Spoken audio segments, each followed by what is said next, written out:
next year without alcohol. Let them announce it from now and say, okay, we haven't CIC and Soca and Mocha, but there'll be no alcohol selling. Let's see how much tickets they would sell. Because most people, most partygoers need that tagline that is advertised during the news every night from Angostura: when it pours, you rain. And people, these subliminal messages says to you that you cannot rain unless you pour it. Featuring, of course, newborn young people. Yeah. As always. And so that's you their sitting, target. you sitting with your child looking at the news, because there are some parents who insist that the children look at the news with them every evening. And there comes this alcohol advertisement, and it's encouraged you to when it pours, you rain. You won't believe how powerful that line is. Yep. There was a time I came from working out one time and put on the television and saw a nice golden bottle pouring a beer in a cup. And Burton, I got thirsty for a beer. Serious. Yeah.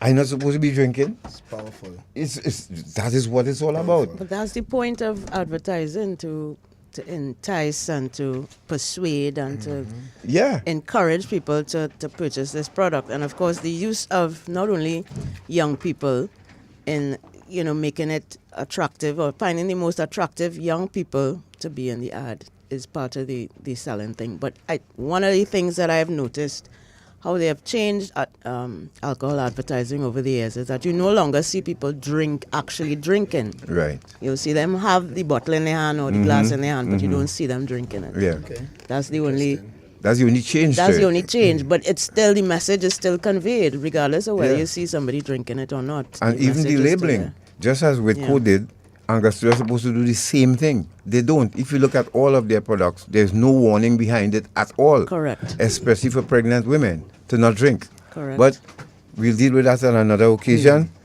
with the alcohol consumption, because look at our roads. Up to last evening, there was a terrible accident again. And one of the people who went to save the city one was dripping alcohol. Right? But it is related to the conversation we're having today, because it speaks to the regulation, the sale, the production, and the regulation of the drug, which is absent when it comes to cannabis. Very relevant. Right. So we're gonna be hooking up with Deborah in a few moments. Burton, you familiar with Deborah and this situation? Yes. So we're gonna listen to her, or you could tell us. Yes, so I really want to appreciate again Gat and Natasha, the years of diligent service that you all have given to Trinidad and Tobago, ensuring that people are not forgetting that substance abuse is still a very serious, severe, dire topic.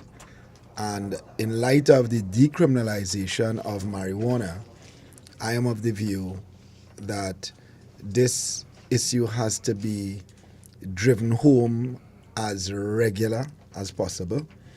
I'm very glad that Deborah has agreed to be interviewed, because as I was sharing it with God, there's this kind of dance that we are doing it, but we're not doing it.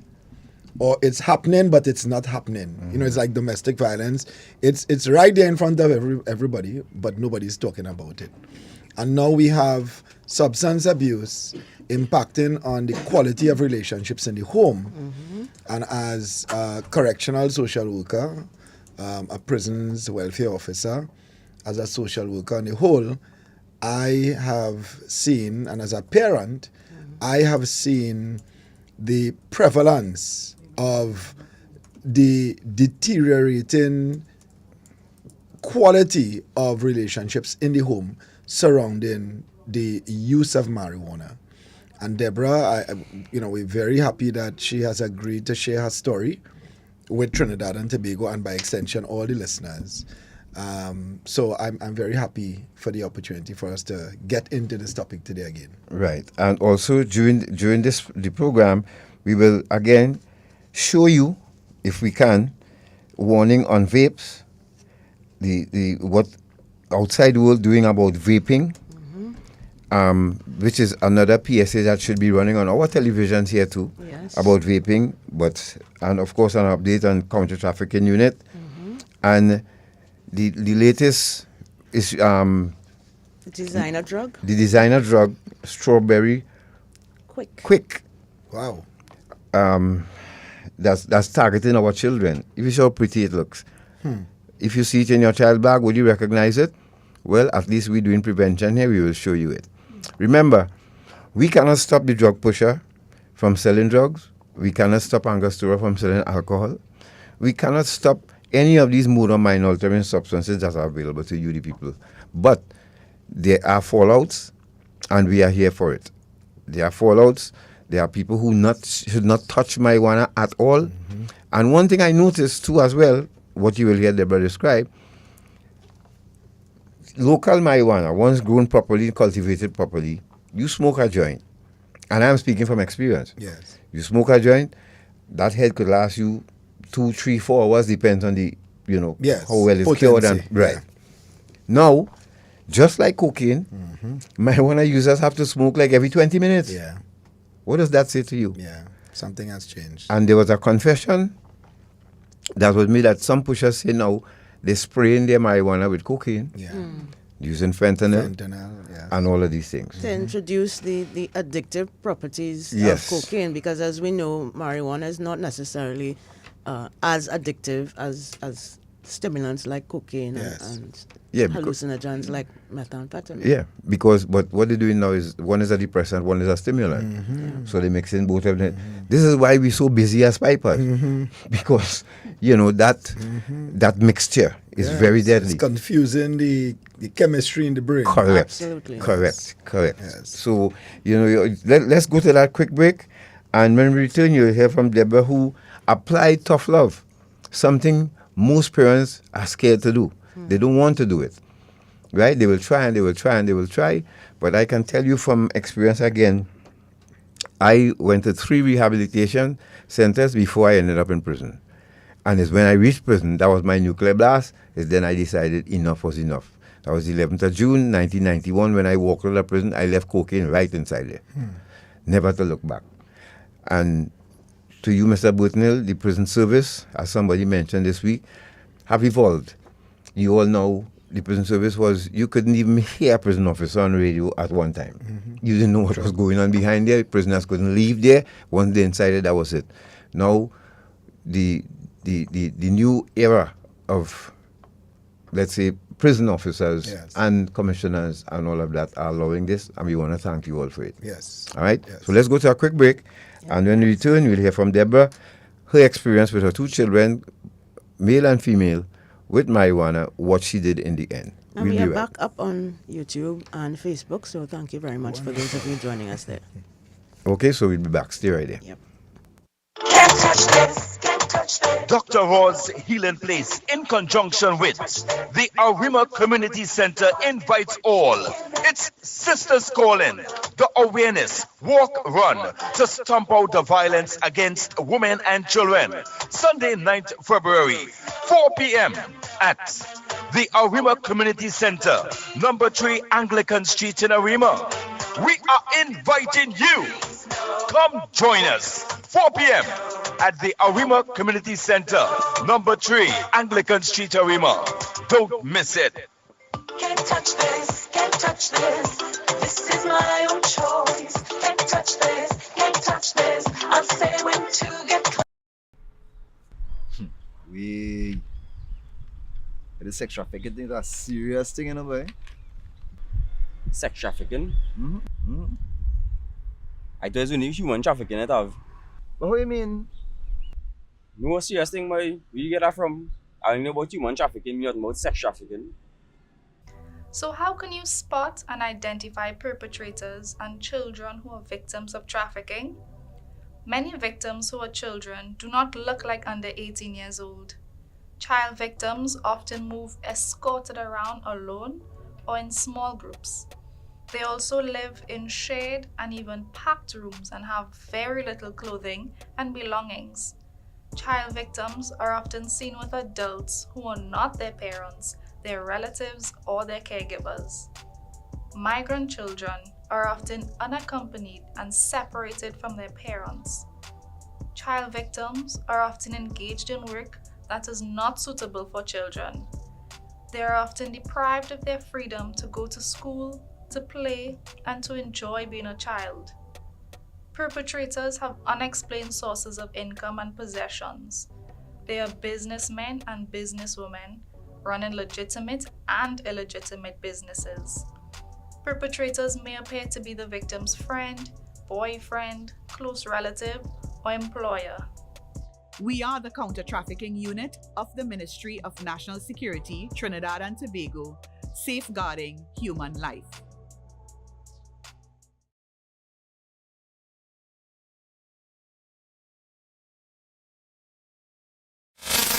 Join us this Sunday, February 9th for episode 6 of Eye on Dependency, reality radio at its best. Last week, you heard from a man from Tobago who lost both hands as an active crack cocaine user. But what about marijuana? Is it possible for a user to experience a similar fate or suffer from mental issues due to chronic use? Since cannabis has been decriminalized, what are the fallouts of its production and distribution being unregulated? How is it affecting our children? This Sunday, Garth and Natasha welcome Prison Officer Burton Hill to continue the discussion on marijuana, its use or abuse. You will also hear from a mother who is deeply concerned about her son's use of the herb. Listen live from 10 a.m. on 9FEB25 FM or watch live on the Eye on Dependency Facebook page or YouTube channel. The Counter-Trafficking Unit, Ministry of National Security brings you Eye on Dependency. We don't just share stories, we change lives.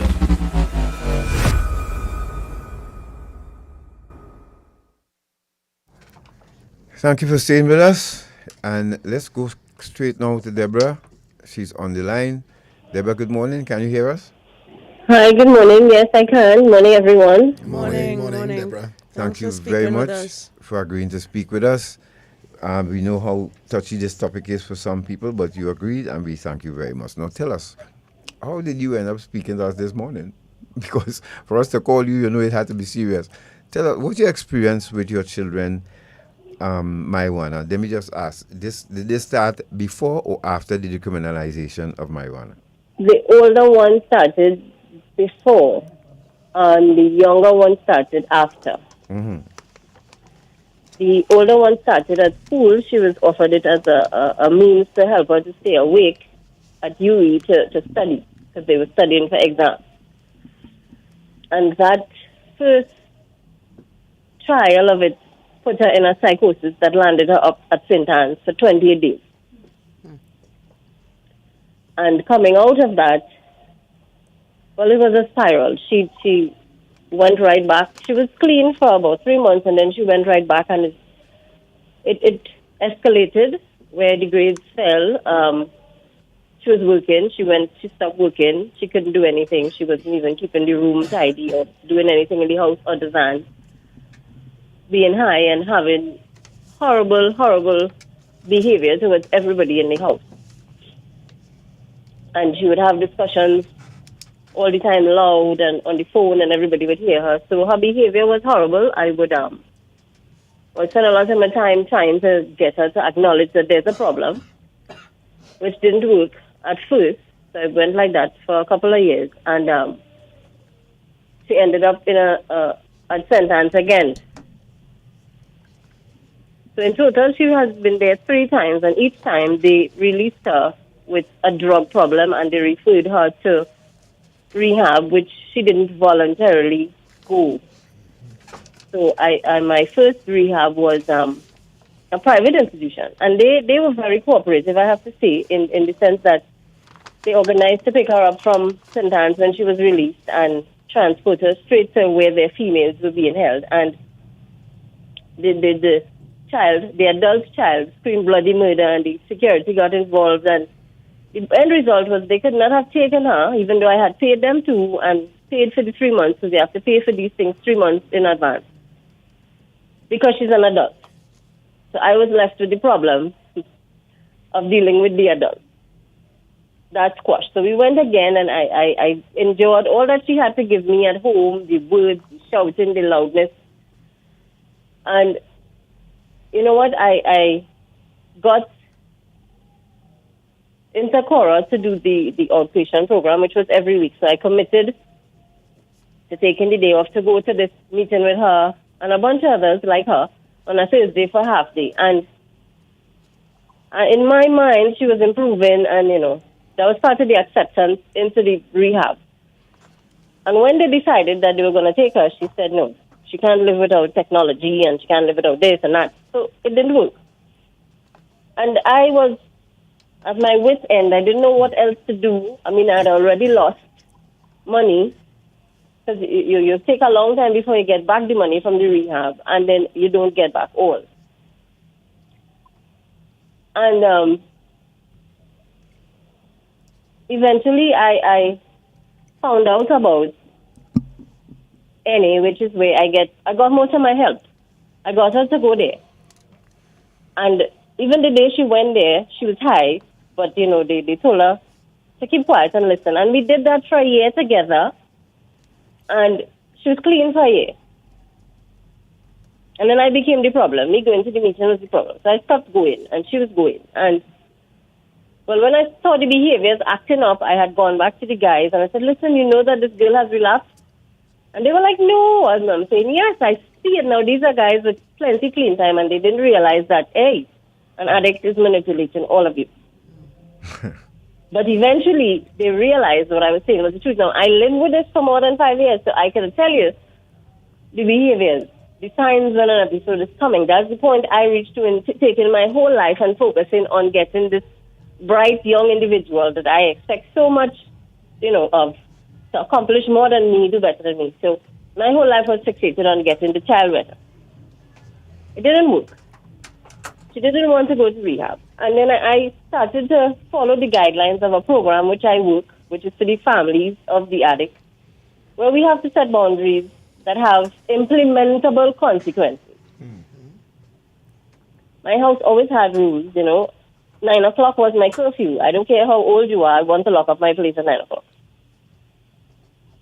So for her, it was, and my other child, we in my 9, and I don't want any smoking in the house or in the yard because my neighbors have younger children.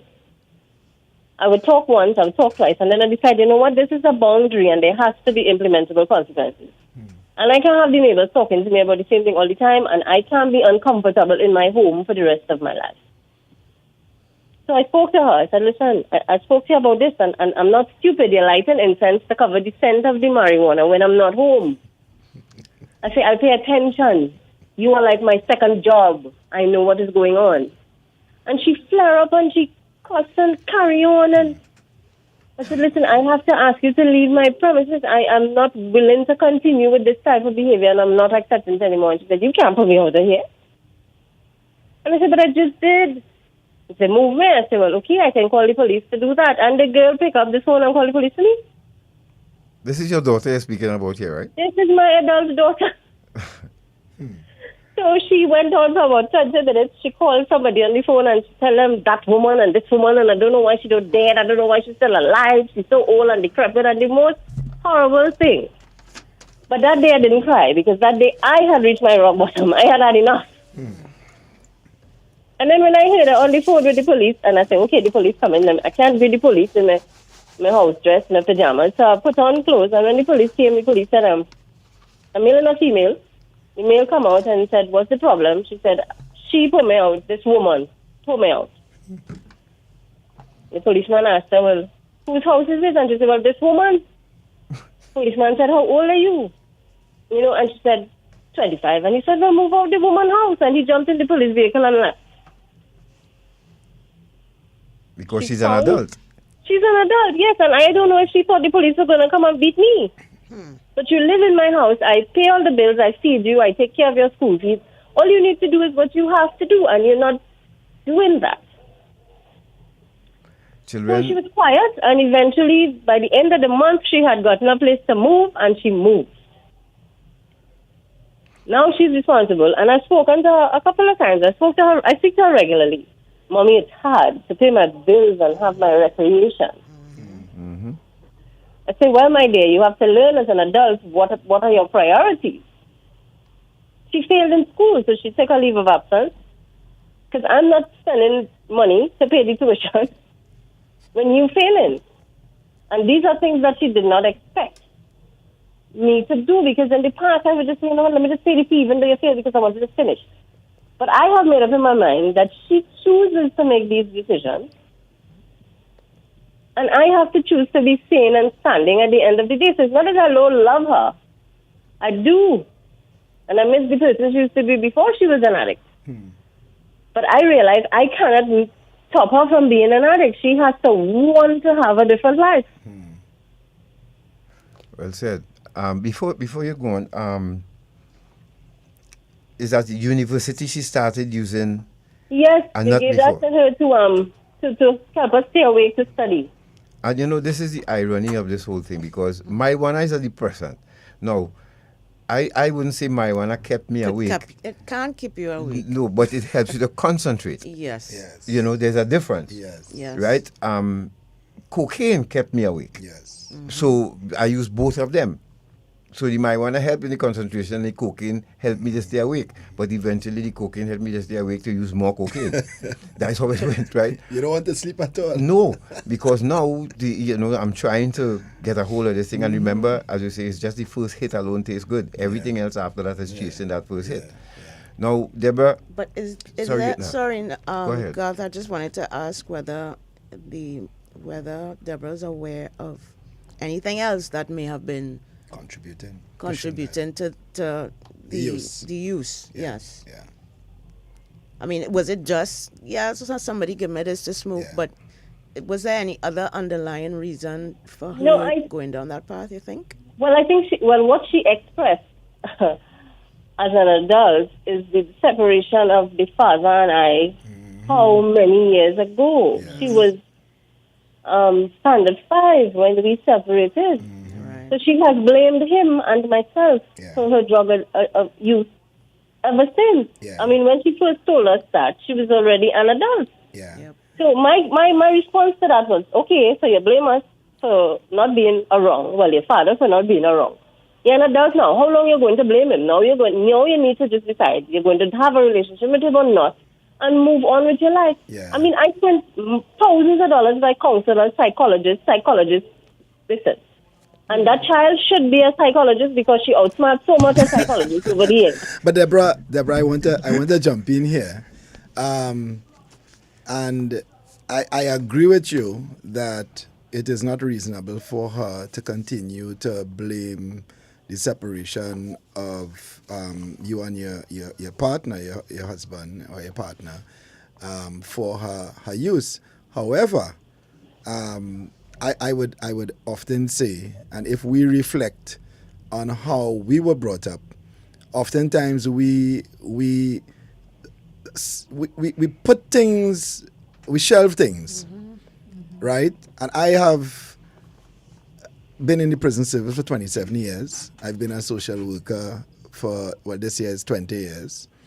And one of the processes in social work training is self-awareness, self-reflection, and understanding yourself.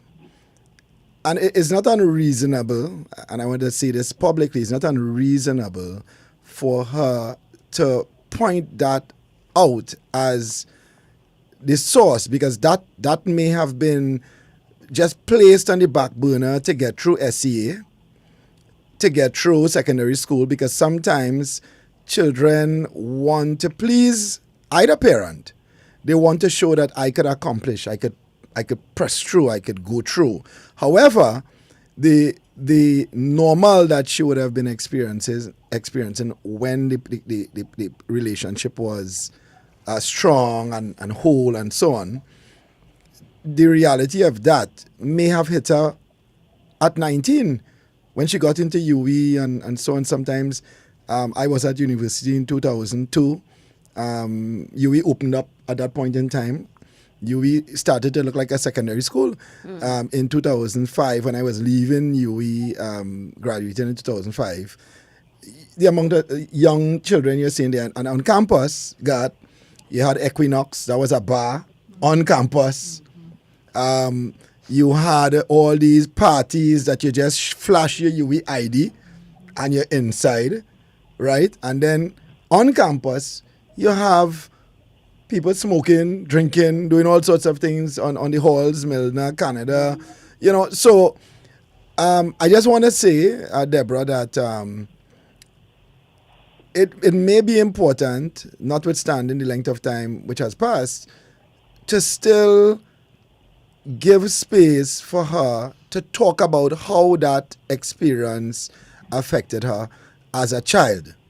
Because all of us have unresolved childhood issues, and I could tell you that there are childhood issues. My parents separated when I was 14, and I remember I gave my mother hell between 14 and 19. And it was because I had one parent, and my mother started to get tired. So she couldn't keep up, right?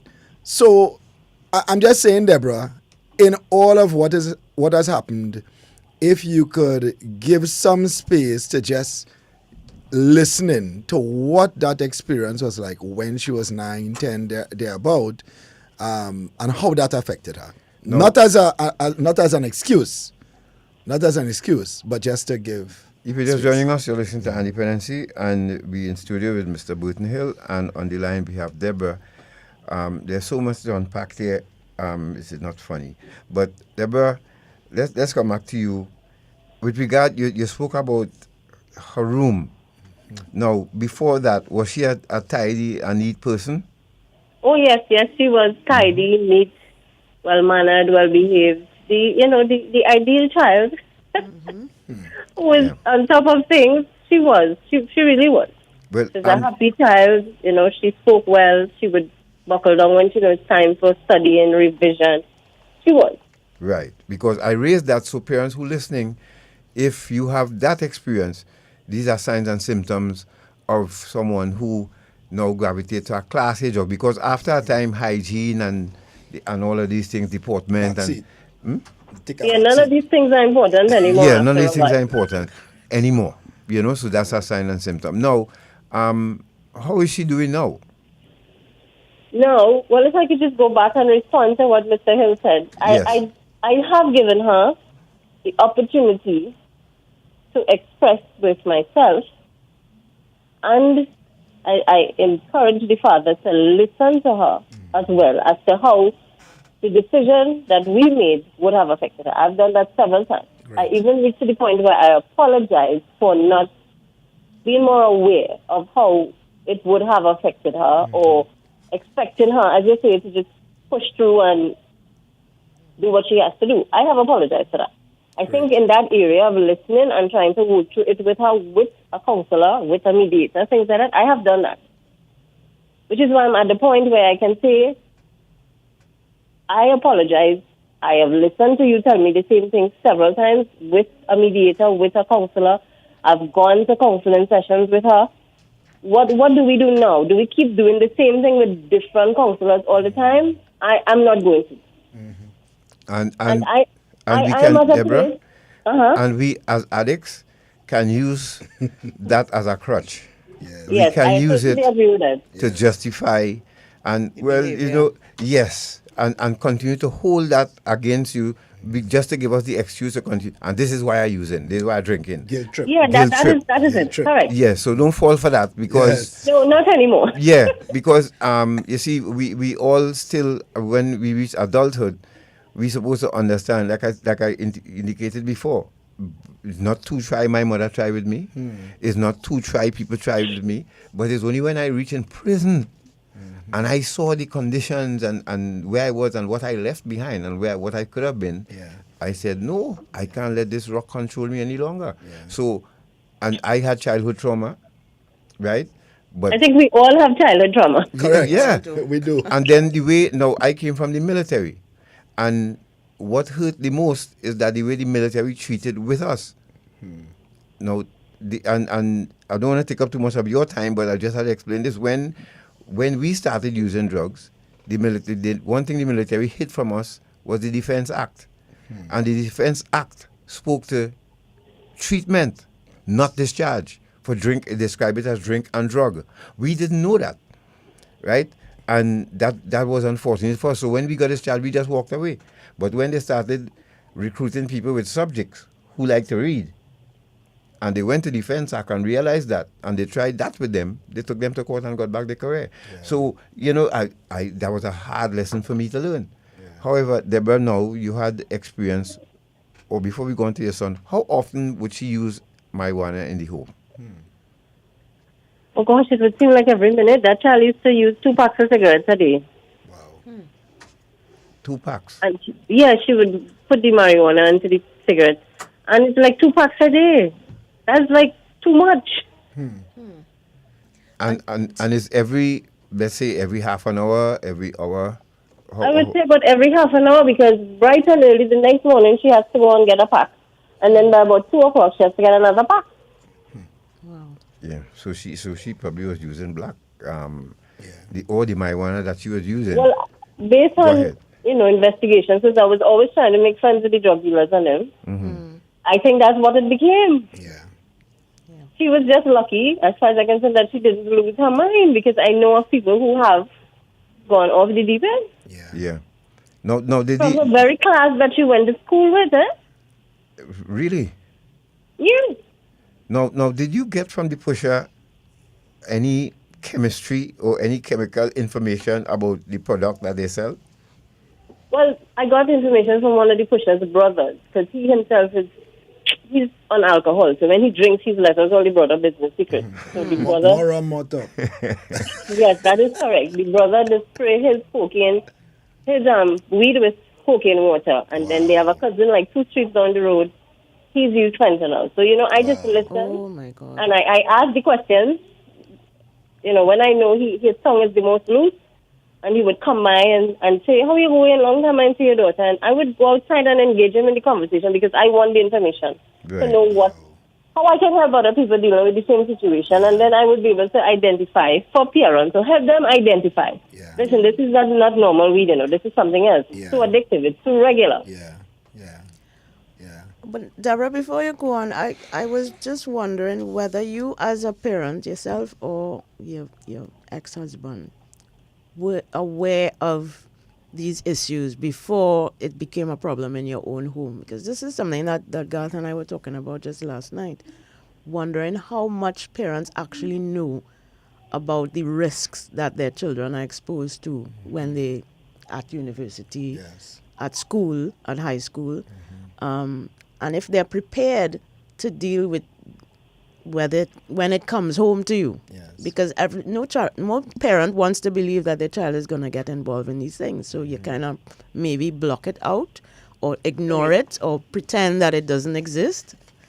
How much did you know about this before it came to your home?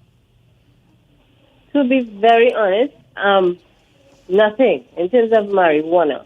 However, I can say that, not that you expect, but my dad used to drink. He wasn't an alcoholic, but you see, Father's Day, Mother's Day, Christmas, he would drink. He would have a beer. He used to drink Carib. And then at Christmas, we all got a little sip of brandy. So we all knew alcohol. Right. And then I continued, kind of like the same thing when we go over to my parents for Christmas. And my father would give me a little sip of brandy. You're not getting a glass of brandy, you're getting a sip of brandy from daddy glass. I would give my children as they were like 10. So when they learned about this whole marijuana thing, I was blown. I think it might have been, want of a better word, easier if they had started to drink. Then I could have said, well, I encouraged them from 10 years. Right, yes. But this is a whole new thing they went out and find on their own that I had never heard about in my life. Yeah. Maybe my life was just too sheltered to find out. But the thing is, it's a long time. People using it and didn't become addictive. Yep. Yeah. So to me, it was all new. And I don't know, I never really spoke about it with my husband. But when we discovered the problem, he said,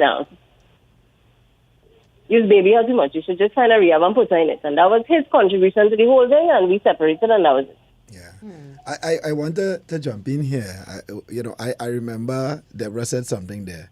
When I started smoking cigarettes as a teenager, I remember, God, there was the police canteen on the corner, Edward and Sackville Street there. Mm-hmm. And my dad was an avid drinker, so he would touch every bar in St. James.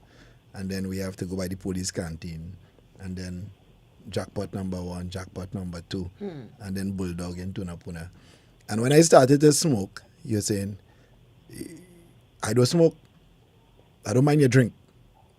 But I have a problem with the smoking. But my uncle smoked. So, it's interesting how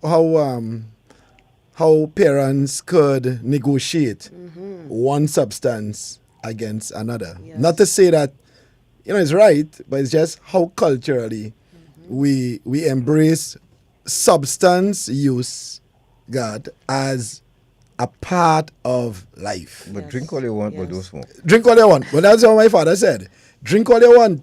And how different members of your circle, your family, whether it's your family or friends or outer circle, can influence Correct. the individual Correct. in terms of the Correct. path that they choose. Because I was reinforcing. He was Absolutely. saying, hey, I don't have a problem with you taking a drink, but I don't like the smoking.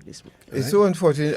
Let's go to a break, Deborah. When we come back, we talk about your son, right? No But problem. before that, I want, you see, before all this was discovered, all these studies, because now when addiction started hitting everybody all over the world, we realized that one thing too is the developing brain. Yes. But it's a pity that was not discovered until in this century, where they tell you you're not supposed to use any substance, even giving your child alcohol for the worms. It's wrong. Yeah. Before the age of 25, when your brain's fully developed, and then you make an informed decision if you want to smoke or drink or not. Yes. It is so unfortunately that didn't happen back then. Yeah. So alcohol free at home, you could get it. No, we have to start in kindergarten now to start educating children about the dangers of using substances before the age of 25. Yep. If you're just joining us, you're listening to Dependency, and we are speaking with Deborah on the phone, and Burton Hill is in studio with us. We're going to go to a quick break, and when we return, Deborah is going to tell us now the experience she had with her son and how she dealt with him too as well. Like I said, this is a perfect example of tough love, and Deborah is here for it. We'll be back. Stay right here. Can't touch this, can't touch this. Dr. Ross Healing Place, in conjunction with the Arima Community Center, invites all. It's Sisters Calling, the awareness walk run to stomp out the violence against women and children. Sunday, 9th February, 4 p.m. at the Arima Community Center, number 3 Anglican Street in Arima. We are inviting you. Come join us, 4 p.m. at the Arima Community Center, number 3 Anglican Street, Arima. Don't miss it. Can't touch this, can't touch this. This is my own choice. Can't touch this, can't touch this. I'll say when to get close. Morning. Listen now. I've noticed something about them new people and them up the road there. Where's that? Girl, the man that he passing up and down in front of here with a set of woman. I really noticed some woman living there, And they can't even say as much as good morning. Well, listen now. I wonder if it's human trafficking. You think it's that? So, how can you spot and identify perpetrators and victims of trafficking? Many victims are found living and working together in the same place and sleep in shared and inappropriate spaces. Victims work excessively long hours. They often sleep in the daytime and work long nights. They are often escorted everywhere they go and may appear to be malnourished. They may show signs of physical abuse, drug and alcohol use, and may also appear withdrawn, fearful, or intimidated. Victims who are migrants are often not in possession of their identity or immigration documents and have irregular immigration status. Perpetrators can be male or female and may appear to be managing or controlling the victims. And they may even at times appear to be the victim's best friend, boyfriend, or employer. We are the counter-trafficking unit of the Ministry of National Security, Trinidad and Tobago, safeguarding human life. Do you want to support our work at Eye on Dependency? Here are 3 ways to do so. You can make a donation to the Eye on Dependency account at Republic Bank. You can follow the Eye on Dependency page on Facebook. You can subscribe to the Eye on Dependency channel on YouTube. Liking, commenting, and sharing the live on a Sunday also helps. Thanks in advance for your support. Join us this Sunday, February 9th for episode 6 of Eye on Dependency, reality radio at its best. Last week, you heard from a man from Tobago who lost both hands as an active crack cocaine user. But what about marijuana? Is it possible for a user to experience a similar fate or suffer from mental issues due to chronic use? Since cannabis has been decriminalized, what are the fallouts of its production and distribution being unregulated? How is it affecting our children? This Sunday, Garth and Natasha welcome Prison Officer Burton Hill to continue the discussion on marijuana, its use or abuse. You will also hear from a mother who is deeply concerned about her son's use of the herb. Listen live from 10 a.m. on I-95.5 FM or watch live on the Eye on Dependency Facebook page or YouTube channel. The Counter-Trafficking Unit, Ministry of National Security brings you Eye on Dependency. We don't just share stories, we change lives. Stand by. Thank you for staying with us. This is Eye on Dependency. A special thank you to those of you tuned in online. We are happy to have you. We just have one request. If you can like the live, whether on Facebook or YouTube, just press that like button, please. It really does help. Mr. Garth? Yes, so Deborah is still there with us? I am. I'm still here. Right. So you had, when some parents just have one child to deal with, you had two. Now your son you had to intervene in his life too. Where did that start? How did that start for him? Well, I set the same boundaries for both of them, because he had started using it and thought he was slick and I didn't know. But, I told him, I said, listen, I live with your sister, so I know the signs. And you think you're fooling me, but you're really just fooling yourself. Eventually, he admitted, yes, he uses it, but he doesn't have a problem. But if all you want to do is lock up in your room and smoke, then that's a problem. Mm-hmm. And if I'm at home and you want to go outside and hide and smoke below the mango tree and behind the water tank, that's a problem. Nobody knows clothes. And I gave him the same boundaries. You need to be in my house. And he started staying out, coming home all kind of 4 o'clock in the morning. That's the time I leave in to go to work. And you now coming in my house at hour. Because if you can't get in by 9, my house is locked. How old was he then? He was about 19. Okay. So you were a strict mom. I tried my best to be, and the father thought that was the problem. Well, and no, let us not overlook this now, Deborah. And I cannot tell anybody how to parent and all. But what we have learned in the studies too as well, that striking that balance between raising, easing the whip and being strict, is there has to be a balance somewhere, because my mother was deathly strict. That till I used to say, oh, so you're trying to, okay. And I would take 3 pillows and put it on the bed, cover it up, and make it look like I sleeping. We say, am I out partying? And she catch me that time. And I couldn't tell. I should not tell her what happened when I sneak back in the house. But so, yes, there must be that balance. So you think, in hindsight, do you think you were a little too strict? I think in the earlies with them, because when their father and I were still together, I wouldn't let them go by, people go by cousins for holidays and I never did that. Mm-hmm. They were home. They would go to maybe camp once in a while. But, when I became a single parent, they were primary school and secondary school, just starting. And I said, you know what, there's no book for this. I need to be a little more flexible. So I allowed them to do a little more. I didn't just keep them home and study and watch TV and do what I want to do. I allowed them. Now, I didn't send them by people for holidays, but we did things, fun things together. They had like the movies, they had like the beach. So I tried to do fun things with them. I allowed them to go to my parents' house. There was one uncle on the father's side that I would allow them to be with, because he was always around them since, they were in my belly. And I trusted him that much. So I made these decisions based on my own upbringing. I came up in a house with 2 parents and still got molested. So I was sure hell not having that happen to my children. Right. Wow.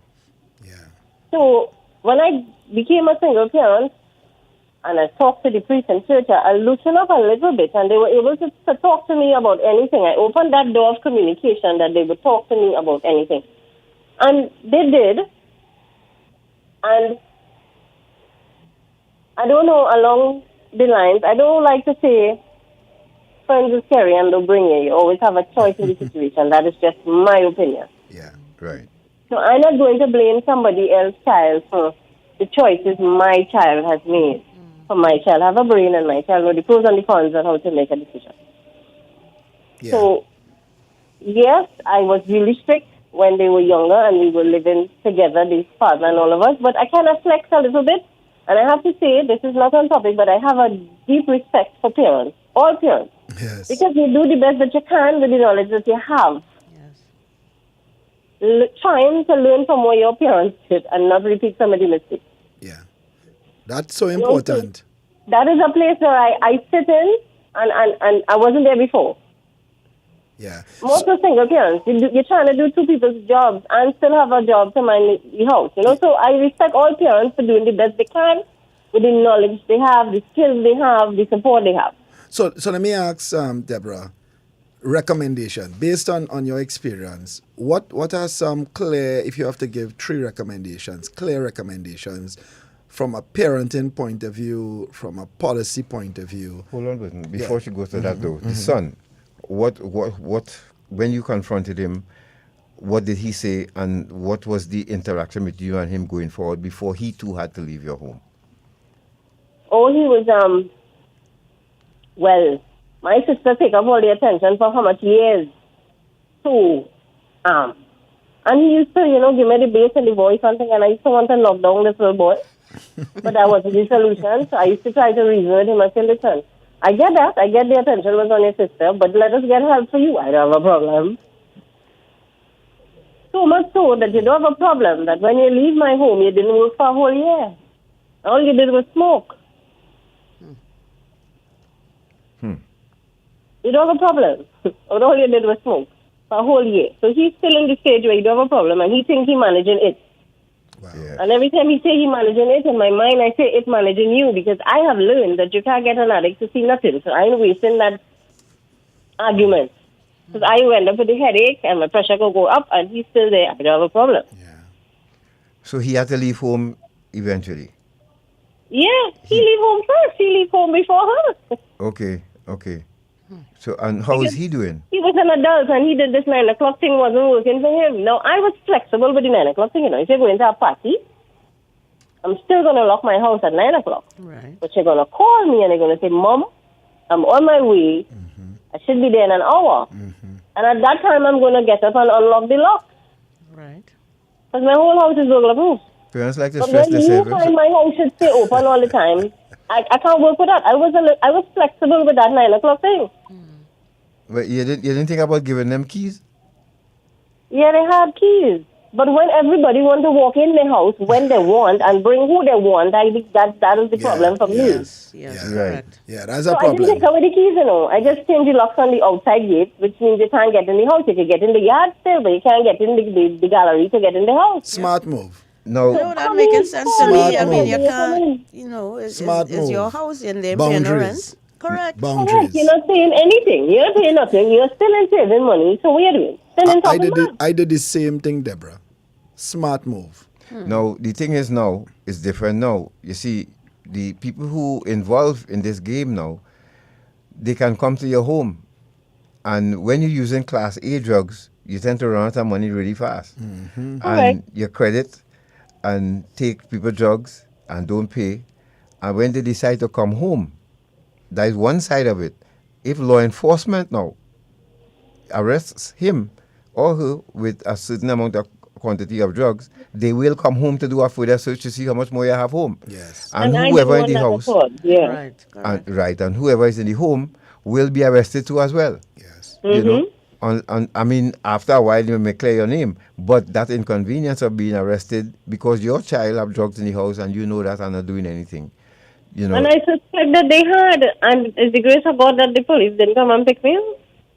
So as Burton asked now, because we know you have to go in a while, what recommendations would you give what was the three questions you asked? Yeah, I said, if you had to provide recommendations from a parental point of view, given your experience. I mean, I'm listening to you, Deborah, when we spoke yesterday, and I have 2 children of my own, and it is painful for any parent to put their children out of their house.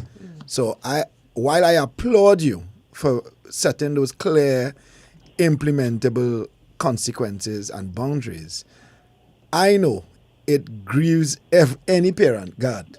It does. To put out a child that you held in your arms, breastfed and nursed and so on. So, what are some recommendations? If it's just 3 or 4 recommendations, clear recommendations from a parental point of view, from a policy point of view, what would those recommendations look like? Well, as you pointed out, it is hard to put your child out.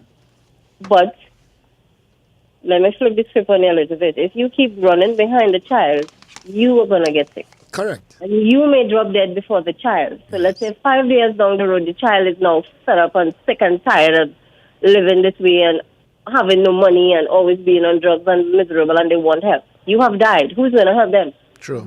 Agreed. I'm agreeing with you, Deborah. I'm just saying it's painful for any parent. And I hear the pain in your voice yesterday, and I know. It is. Yes. And I still struggle with it, but I have to take a stand because, I have hope that they will want to be offered the drug. Yes. And I would want, to be there for them. Yes. Excellent. So for parents, I need parents to accept from a parent point of view that you can't get your children off of drugs. Mm-hmm.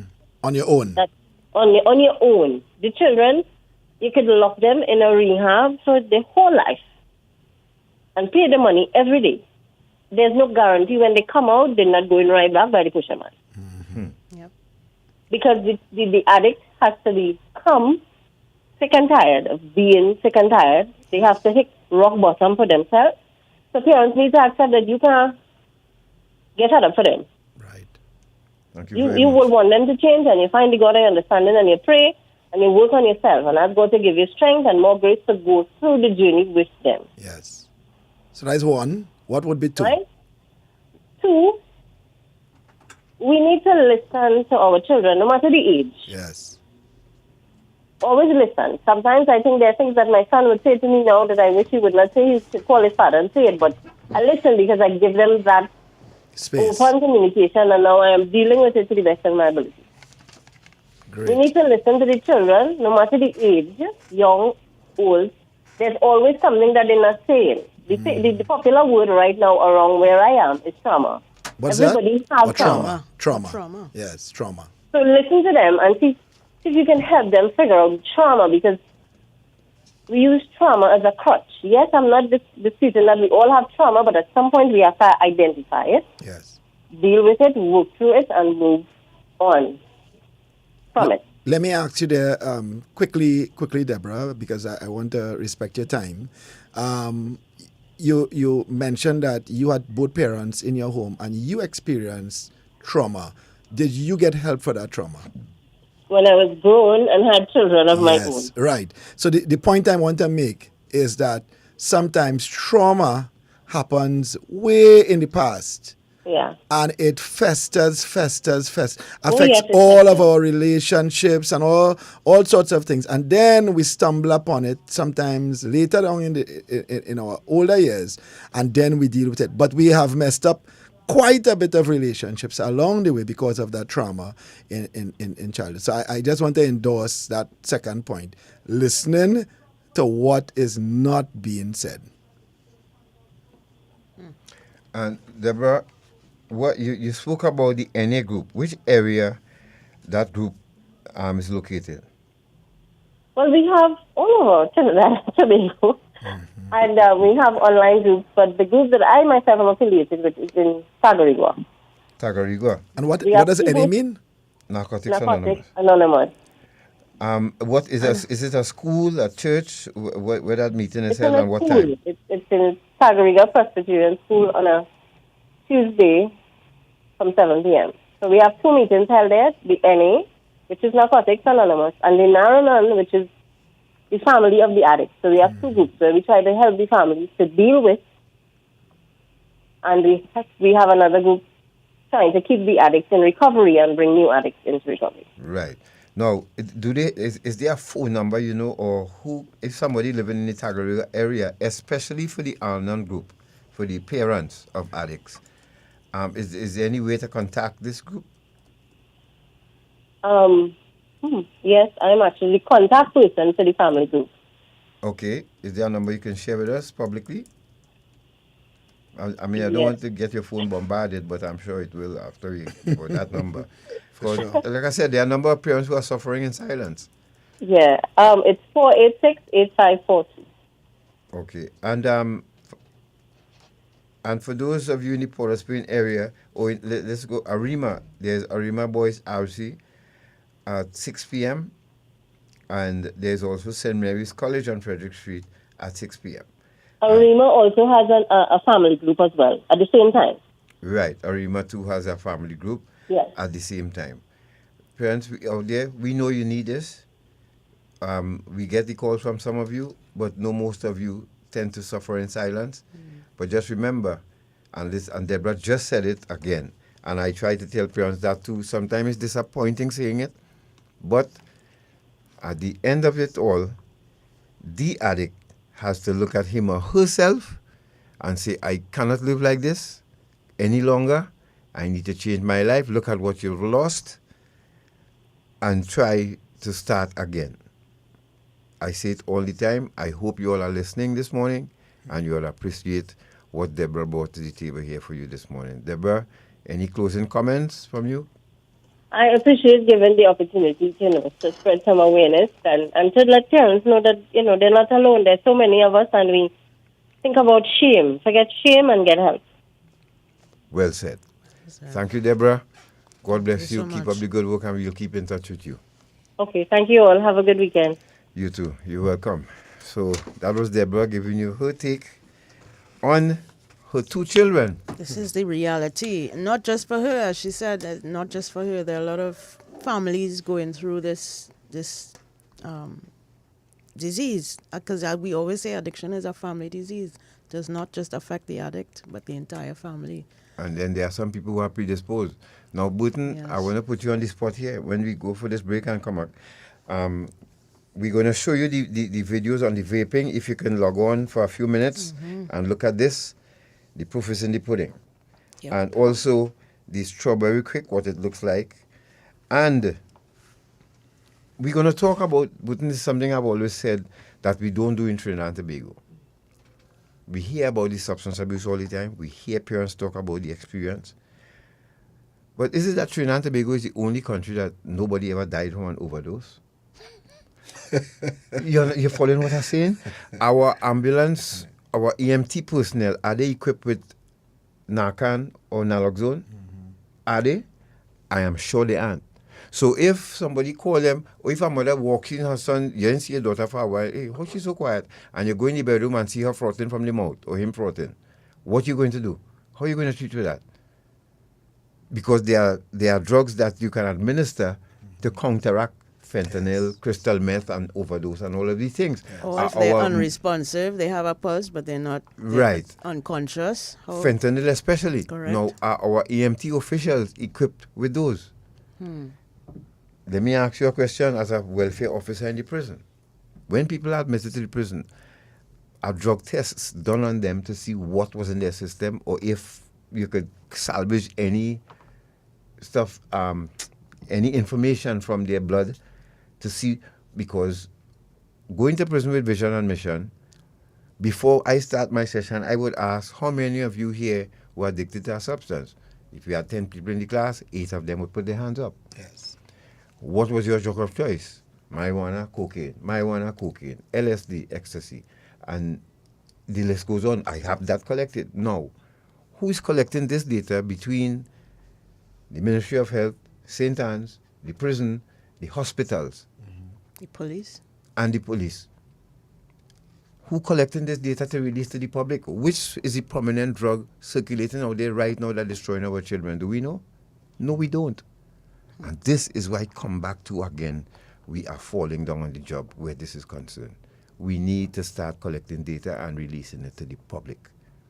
scare people into understanding, or at least educate them to know that we no longer in this marijuana and cocaine and alcohol bracket. It has extended. And you hear what she said? Our universities, man, where we're supposed to be producing the best and the brightest. Mm-hmm. There are actually people in universities selling pills to students. Yes. But how many of them will walk out of the trap afterwards? Mm-hmm. We don't know. Let's go to a quick break. And when we return, should I could do that from here? All right. So we go to a break. And when we return, we'll show you these and let Burton now give his take on what he heard and what advice he can give us as a prison welfare officer. Stay right there. We'll be back.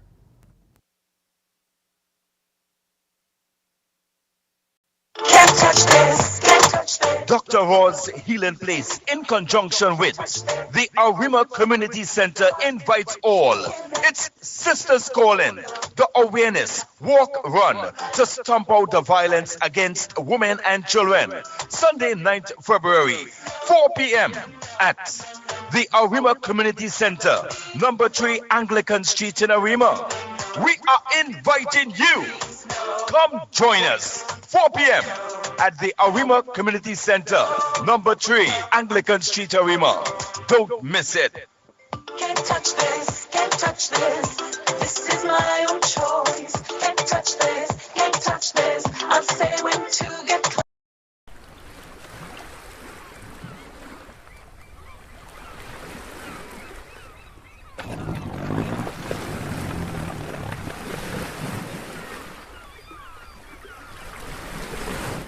Cappy, talk to you now, boy. Got a small work for you to do. You make a quick 10 G's. We go do for me. 10 G's? Where's that how I do this, boy? What you doing? Taking your boat, run up the islands, pick up some people and then bring them back here for me. That's all you have to do. That's something like human trafficking, boy. That's a serious crime. I can't make that. Trafficking in human beings is a serious violation of a person's human rights. It violates a person's right to freedom of movement, freedom of choice, freedom of speech, and freedom of identity. It is a heinous crime which affects local, regional, and international peace and security. A victim of human trafficking is subjected to many types of abuse. The crime destroys a person's dignity and self-worth. Victims often feel hopeless, are suicidal, and are stigmatized in their communities. Child victims are deprived of their rights to education, play, and social interactions. They are essentially robbed of their childhood, and that can never be regained once those years have passed. If we do little or nothing to fight against human trafficking in our country, we can face economic sanctions from international agencies and partners. Our country will be losing money. Doing little or nothing to fight against human trafficking will tarnish our country's international image and, most of all, the value we place on human life. Human trafficking is no respecter of persons. Anyone can be a victim. So let us all strive to safeguard human life and dignity in Trinidad and Tobago. We are the Counter-Trafficking Unit of the Ministry of National Security, Trinidad and Tobago, safeguarding human life.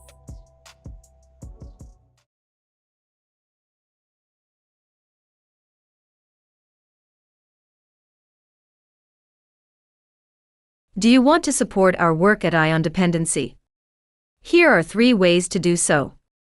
You can make a donation to the Ion Dependency account at Republic Bank.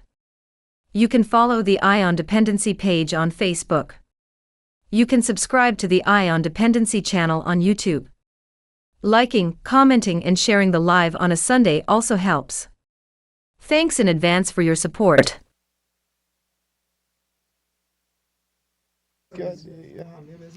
All right, thank you for staying with us. Natasha, Burton Hill, Gart Sinclair in studio. You just heard from Deborah. And before we show you these, what we have to show you this morning, because the vape pens as well can be substituted with liquid marijuana, cannabis oil as well, right? Yes, they I hope can. you all understand that. Yes. So when you buy a vape pen for your child, thinking you're being your child's friend, you just opening the door for them to switch the canisters. And there Now, is no reason why a Any child under the age of 18 should be smoking a vape. Should no be sold reason. it too. It should be sold to them too. No But we reason. have vape shops galore in Trinidad and Tobago now. Correct. Now, Burton, we were speaking something there, and we know Natasha and I had a conversation with somebody very prominent who understands the system as well, and the person said to us the same thing about policy, about drawing blood. It has to be. This has to go to the House. Which And house? The Parliament. Okay. This has to go The to Red the House. Parliament. Yeah. This has to go. With all these bright politicians people. Must me, you on your own with them. Not me. No, You well, set me up. No? as a Calypsonian say they're bright, you know. Right, yes. Right. They're more than But, bright. They're more than but bright. our They our care about lawmakers this must country, get together and insist. It exists, a squad like this exists out in the world, in certain parts of the world, where once it is mandated to take a sample of the person's blood. Yes. We knew what Because- Matthew Perry died from, and the person who sold him it is arrested and charged for selling him fentanyl and other drugs. Michael Jackson's. Yes. Right. Yes. And where he is now. But that doctor in the Michael Jackson case, I think he had some Trinidadian roots. He did. Well, he set up shop here, Burton. But I'm not sure. Yes. He set up shop anyhow. I didn't see my court closed this morning, God, so I'm not sure. The man. Short man, let's go to video A, please, before we switch gears here. Let's go to video A. Parents, look at when it was in doubt of the dangers of vape, we bring in the information to you here. Right. It is dangerous. It is. We have videos from 3 developed countries, quote unquote.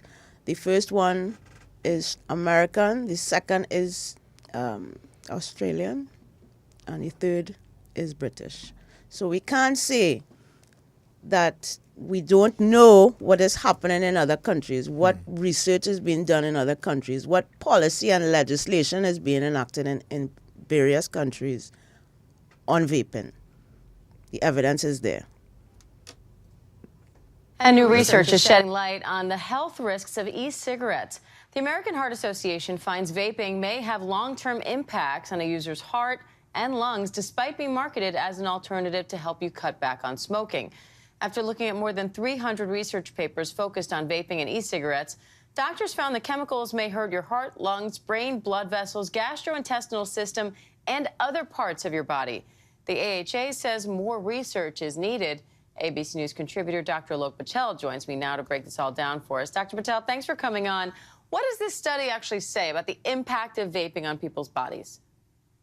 Well, Dan, what this study is adding to is a large body of other studies saying that there are some known risks when you are inhaling things like these volatile organic compounds, heavy metals, flavorants, and the high doses of nicotine. And there's a lot we don't know. Now, we've been reporting for years about the direct effects on lungs and what nicotine can do to the body, but all these other chemicals can affect a lot of our organs, from our heart to our lungs to our immune system. And it's especially concerning in young people. If you look at 2017 to 2019, use doubled amongst young adolescents.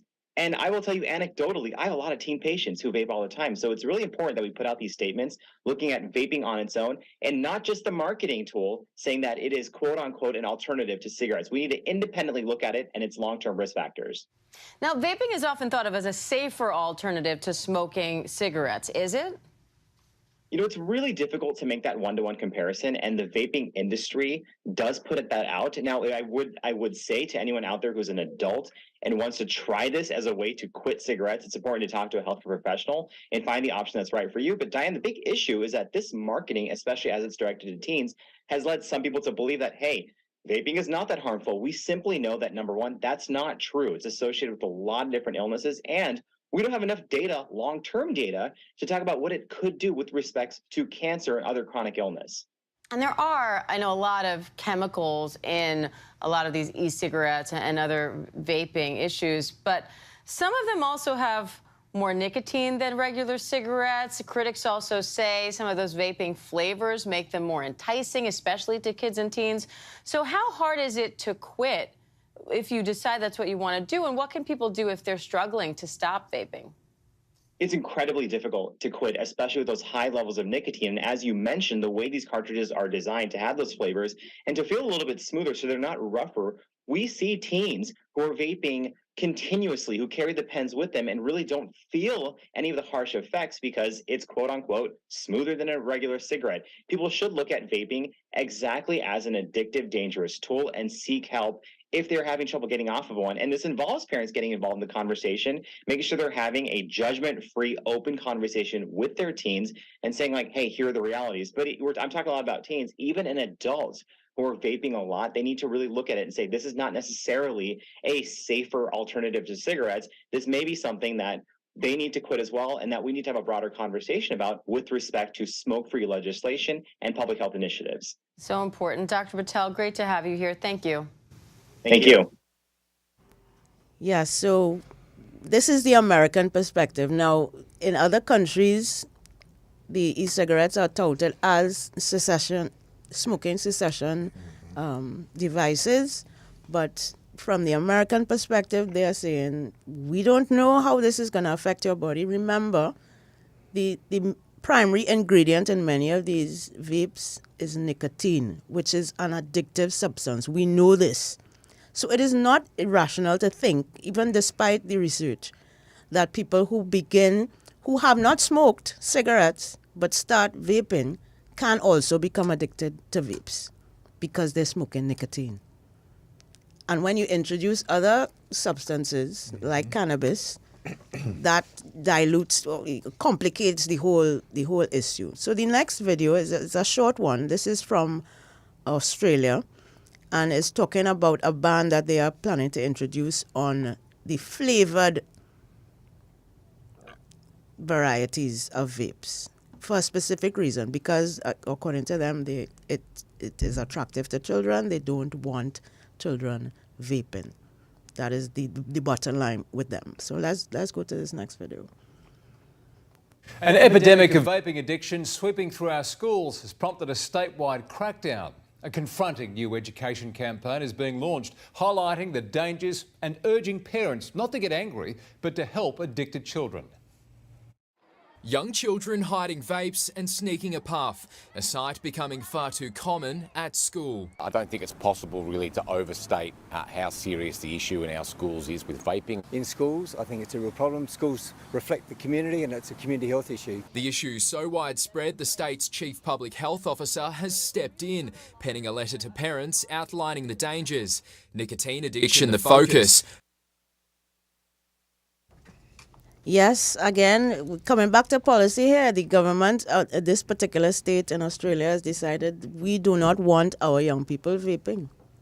So we are going to enact legislation and accompanying policy to regulate the sale and distribution and use of vapes. So which means then we cannot afford to be using our children as guinea pigs to see what will happen later on. Correct. If it will affect them or not. Correct. We have to understand, because... Take in front, as we say. I saw a video where a child got popcorn lungs. Mm-hmm. People get popcorn lungs.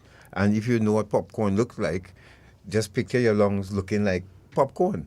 Yes. You know, from vaping. And I've seen a couple of videos as well of young people in England as young as 14 and 15 who have been hospitalized because their lungs collapsed after doing vapes, you know, for a couple of years. So let's go to what's in vape now. So yes, what is in the vape? This is a kind of explainer video as to what the device has in it. Researchers have spotted a new trend among new vapers. Instead of using e-cigarettes to transition off of traditional cigarettes, now what we're seeing is generations of never smoked teenagers and young adults now going directly to vaping. A new study out of Ireland is trying to reverse this by letting the public know exactly how harmful vaping can be. Donal O'Shea is the author. From a chemistry point of view, there's approximately 180 different chemical flavors that are used worldwide to make up all the different branded flavors. When these chemicals are heated, they produce even more unknown chemicals. But because of how difficult and time-consuming it is to track these chemicals, the researchers turned to artificial intelligence to help. This is what the AI found. About 127 acute toxins. These are described as chemicals that produce immediate adverse effects as well as 153 health hazards and 225 irritants. Depending on what your flavor is this week or next week, you could be exposing yourself to different arrays of or different cocktails of chemicals. It's not the first study to uncover harmful chemicals in vapes, and O'Shea says governments around the world need to step in and ban attractive flavors. It's something some provinces and territories have already started, and something the government of Canada has said it will do. For now, Health Canada says Canadians already have access to information in line with this latest study, saying Health Canada's website informs Canadians that vaping aerosols produced during the heating of a vaping liquid can produce chemicals that are harmful or potentially harmful. If I expose my lungs to this particular health hazard compound for maybe 10 or 15 years, it doesn't take a scientist like me or a medical doctor to know what's the outcome going to be. Is not going to be good. Joe Scarpelli, Global News. So that again was from Canada.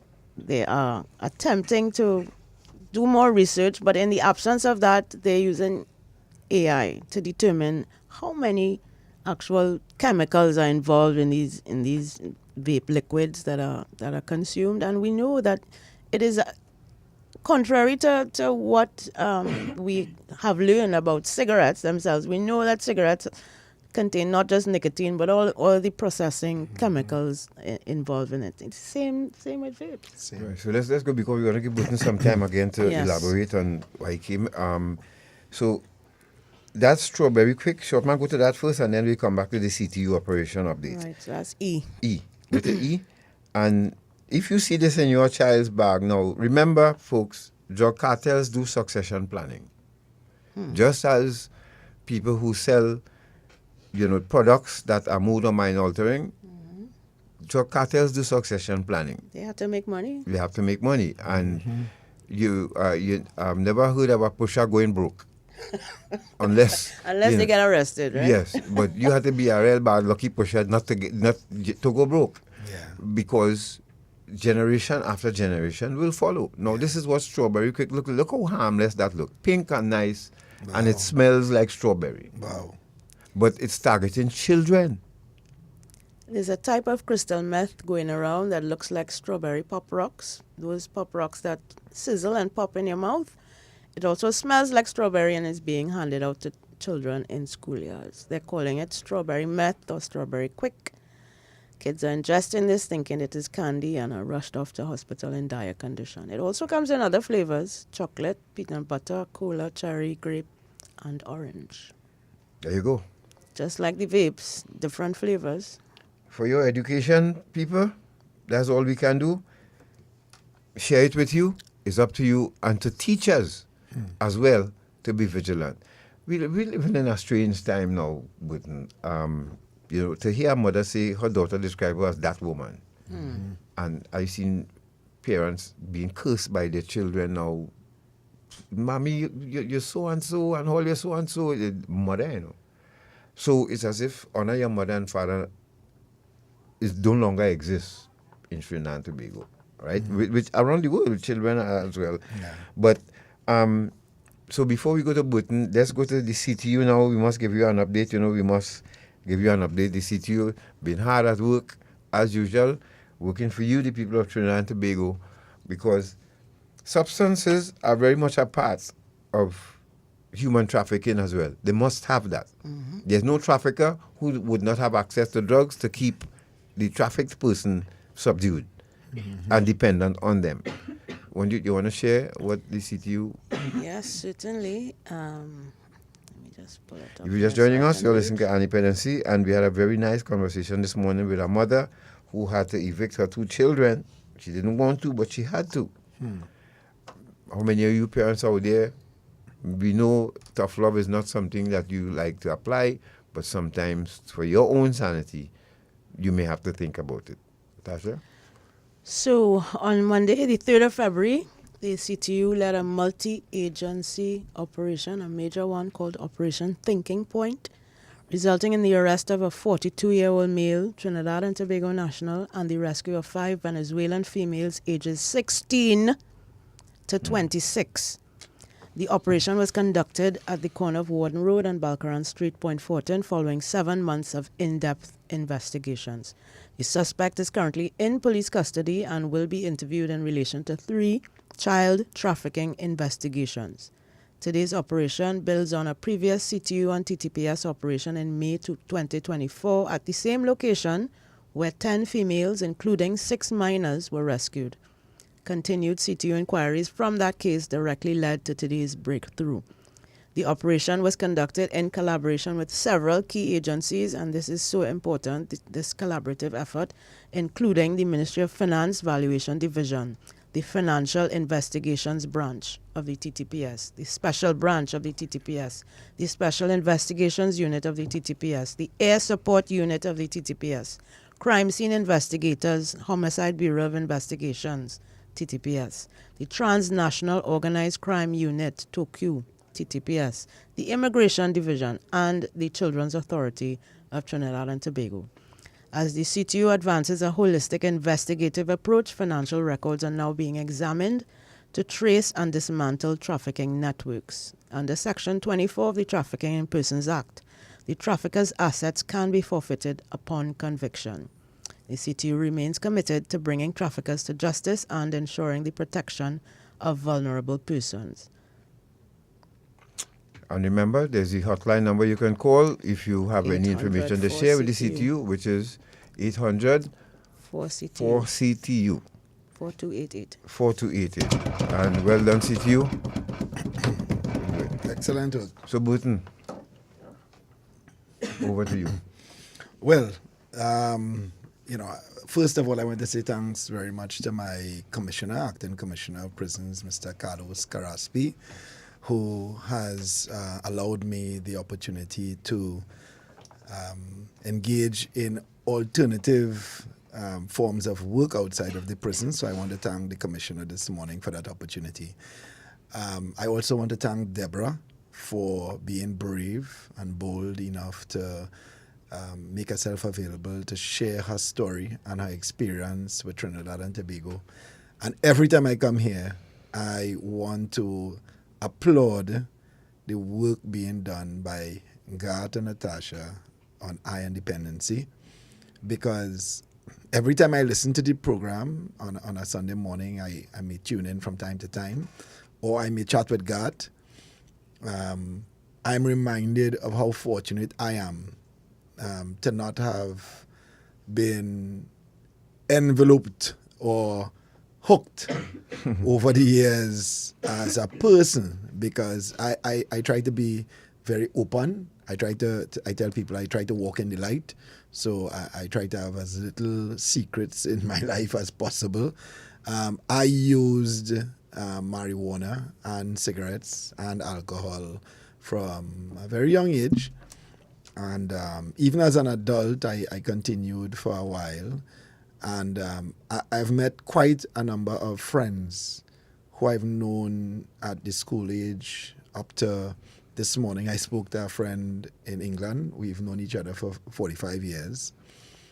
And he recently told me that he has stopped using marijuana. He had an experience where he was smoking. He lives in England, and he was smoking, and he just started to cough profusely because marijuana smokers tend to develop a continuous cough. Mm-hmm. And he coughed and coughed and coughed, God, and lost consciousness for a few minutes, hit his head on the railing of his flat. Wow. And when he woke up, he had a huge gash on his head. Wow. Yeah, and I think that was the breaking point for him. He said, that's it. Mm-hmm. I'm done with smoking marijuana. And he has quit. Yeah, and I was very happy to hear that. When he came home recently, he said, Burton, that's it. I'm done with that. And we've known each other for quite a long time. We started smoking cigarettes. Black sage, the plant. Mm-hmm. I don't know how many people know that. You could smoke that. That's introductory smoking option when you're young. But I want to highlight that the quality of relationships have changed in the homes because of the decriminalization. parents are now challenged, and people are now challenged with negotiating right and wrong around smoking of marijuana. Prior to decriminalization, it was all out wrong. Not in my house, it's not acceptable, it's illegal. Prior to decriminalization in 2019. Yes. Now, because of decriminalization, the conversation has to change. So parents of adults who live in their home and parents of children, well, for children it's a no-no, but once you're over 18, you're 18 and over, the conversation has to change. This is my home. So the child is now confronting the parent and saying, well, it's your home, but the law of the land says it's okay. Why are you making all of this fuss, mommy or daddy, or mommy and daddy, granny? Why is this such a big issue for you? If the Red House could say that we have passed this as law, decriminalized, why is this a fuss? Because now parents have to put down their foot like Deborah and say, people in the Red House rule the Red House. But this is my house. Right? And it's not red, but it's mine. And parents, you have to stand your ground. Yeah. So I want to encourage parents, and Deborah has said that this morning. God has reiterated the point, even in his own experience. And I could surely say that as well. My mother reached a point where when I was smoking, I had to get up late in the night as a teenager, about 18, 19 years. I have to go out the road and get a cigarette to smoke because I can't sleep. Yep. I need to get the cigarette. So stand your ground, parents. It's your house. Notwithstanding the law of the land, you are the king and queen of your castle.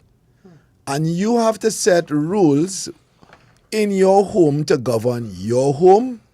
However, what I would say is make it a discussion. Make it a discussion. Don't make it an edict.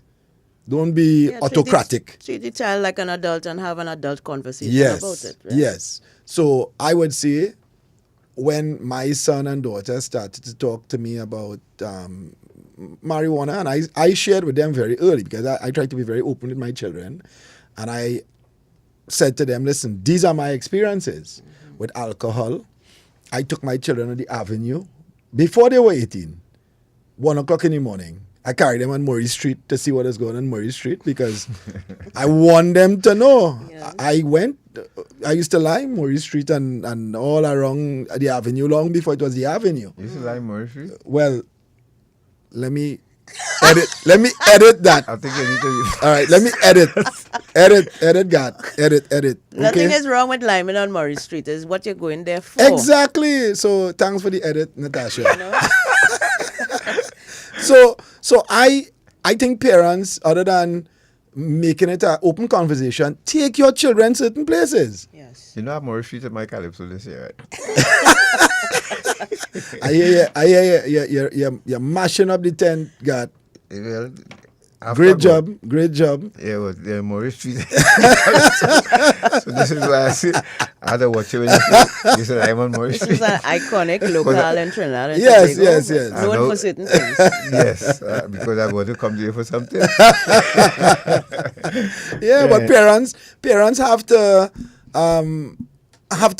open the door to conversation about alcohol, cigarettes, marijuana, molly, poly, new strawberry.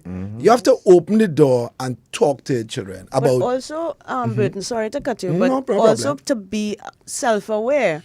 Yes. Of their own use and abuse and what they would have experienced and witnessed in their childhood and youth, right? Yes. And that too Deborah talked about. Deborah talked about her own trauma and how that trauma was simply swept under the carpet for a number of years because probably the door wasn't open for her to talk about it. Correct. Probably her parents were busy trying to put food on the table, keep lights in the house. And I want to, and she said it, she applauded parents. And I want to do that as well. Parenting is tough work. Absolutely. Absolutely. And it is becoming harder and harder and harder. I am grateful. My children are now adults, and now my role has changed. I'm now facilitator, advisor, and so on, right? But parenting, you have to now become more aware as a parent, right? I was not aware of this video that you all showed a little bit earlier about the strawberry, and I would not have, if I saw that, I would not have been able to know what it was. Right. So I've always endorsed Garth and Natasha partnering with people like the PTA, because you have all these parents, all across Trinidad and Tobago who are oblivious. If they see that, they would think that just a gummy worm or a gummy bear or something of the sort, and not even pay attention to that. Behaviors of your children. Parents, I was a very busy parent, and I had to confess and admit to my children, just as Deborah did. Deborah, she apologized to her daughter for not taking the time in the situation of the separation to listen. And I would say to parents, listen. More than it took. Listen. Yep. I have to remind myself of that all the time. Burton, you're a parent, you're in charge, but you have to listen. If you're just joining us, you're listening to Dependency, and we are in studio here with Mr. Burton Hill, prison welfare officer, and we hope that you would have gotten enough tips this morning here. Before we may take a couple calls, but I have some tips to share with you all as well. Now, for those of you who go into parties, those of you Carnival time. It's carnival time. Yep. We have predators out there who will slip stuff in your drink. Some of them even work with bartenders. So let me tell you all this. This is for law enforcement and for you, the party goer. If for some reason you drink, but you go a party and you realize after your first or second drink, you start to feel your bones getting weak, you start a cold sweat, you start to see blurry, go to the nearest police officer immediately. Once you start to feel unusual, which means your drink was spiked. Now, to the police officers and security, I know you all are busy, manning gates and all of these things, but anytime you see two men, or man and woman, carrying out somebody, especially a female, drugged out of her mind, stop them and ask them a few questions. Just simple, who is this person? They take come at you, what's her name? If they can't tell you, red flag. Correct. Because that person could have been drugged and they're moving it. Remember, we still have human trafficking going on. And people tend to, especially when they go all-inclusive, they want to drink all the alcohol that's available to them. They want to eat all the food. Be careful this carnival season, please. Once you start to feel funny after your drink, go and look for the nearest law enforcement officer, and law enforcement too must be trained. Fire. Police, fire, right. And police and fire too must be trained and prepared to listen to this. Yes. Don't just dismiss somebody and tell them, well, who tell you drink so much? And go and lie down inside. No. Well, I would think that response is more likely to come from police than fire, because the fire officers are trained in first response, and they will be perhaps better suited to, but I mean for the law enforcement part of it, of course, if there's a crime happening or if this person's condition is as a result of a crime, then they need to be aware. This information, you may save somebody's life with it. You may save somebody from being trafficked or raped or worse. All right? So true. So be careful. And those of you who go out, before you start drinking, drink something soft. Drink a soft drink, drink a Malta, drink. Yes. Don't just start drinking one time as you go. Right? So just remember that, please, we're begging you all. All we can do is warn you all and give you the information. Do not let your guard down for nothing. You meet somebody for the first time, you get to go all-inclusive and all of that. Still, buy your own drink. Don't let them go by no bar and leave you stand up and you go and they come back and hand you a drink. Buy your own drink. Open your own drink. You leave your drink for some reason and then get a new one. please be vigilant and do not get caught up with the season that you're going to lose your mind. And this is true not just for women. Men have For men to be, too as well, have yes. to be very vigilant as well. Yes. Okay? I Yes. mean, yes, women are more vulnerable in these situations, but there are people out there who will do your wickedness. Yes. Leave now. So true. Now, how I operate too, you see, panorama time, fetting time was the best time for me as a crack addict. Because you leave your car and you go on, I go in and pop your windows and get what's valuable in it and go by the pusher. Do not leave anything. Don't even put it in the trunk. Because once they get inside your car, they could get in the trunk. Right? Unless your trunk switch is disconnected. You need to not leave anything valuable in your car because while you fetting, I go into your car. Please remember that. Right? Because you think you take the laptop and put it in the trunk, it's safe. It's not safe. I could tell you that. And the drugs that they're selling now, there's more desperation out there to get valuables. So bear this in mind when you go in. If you can actually get someone to drop you and come back for you, that will help instead of going with your vehicle. So leave no valuables in your car. Walk with ID and a permit and fanny pack now, come back in style. Yes. Put it in a fanny pack and that's all you would need. Your ID and, a few change, maybe your debit card or something. Now, I realize even men walking with a little man purse. Right. Yes. No. Exhibit A. Yes. Now remember, remember there was a mass ban. Some pills were intercepted. We had the forensic person right in studio here telling us 40,000 pills were intercepted. Yes, yes, yes. From a mass band, very popular mass band in Trinidad and Tobago here, who distributed pills to the masqueraders. Yes. Wow. These pills had to keep you going for the 2 days. Remember, you could get hooked on those same pills after Carnival. And what about the health implications for that? Because you may have an underlying heart condition or murmur or some arrhythmia or something, and you don't know, you might be hypertensive, you might be diabetic. I mean, it's amazing that the risk we take for pleasure. For pleasure. Yeah. Yes. You start to feel, yes. Do not allow any band owner or official to tell you take one of these because it comes with the package that you paid $7,000 to play mass with. It makes no sense. Okay? To those of you working in financial institutions as well, we try to reach out to you all because your employees reached out to us. We didn't tell you that. But you turned us down, so I will let you know. You have somebody working in a financial institution who is hooked on a Class A drug, they will steal from you. There's no two ways about it. Okay? If I work in this radio station here and I hooked on a Class A drug, every time they leave, they're going to be looking for a headphone, they're going to be looking for a jack, they're going to be looking for some piece of equipment because I take it to go and carry by the pusher.